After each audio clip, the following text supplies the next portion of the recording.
Цезарь салаттан еш кем түспейтін өте тойымды той жиындарға арналған керемет салаттың рецептімен бөлісемін. Міндетті түрде жасап көріңіздер. Бізге ең алдымен осындай шұжық қажет болады. Ортасынан бөліп, чұқалап турап аласыздар. Сыр қажет болады. Сырды да дәл ортасынан бөліп, чұқалап турап аласыздар. Жұмыртқа қажет болады. Міндетті түрде суытып тураңыздар, сонда әдемі кесіледі. Ортасынан бөліп, чұқалап турайсыздар. Тұздалған қиярымызды да чұқалап турап аламыз, дәл видеодағыдай.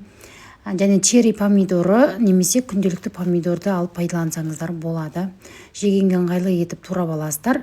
Кез келген капустаны майдалап қолмен турап алып, барлық турап алған көкөністерімізді біріктіріп үлкен ыдысқа саламыз. Және бұл салатқа ерекше дәм беретін Эска фирмасының тунецін пайдаландым. Салатқа арналған өзінің неше түрлі тунецтер бар қыздар. Дәміне қарай тұз, майонез қостым, жақсылап тұрып араластырдым. Осымен салатымыз дайын. Міндетті түрде жасап көріңіздер, өте тойымды әрі керемет жел. Міндетті түрде жасап көріңіздер.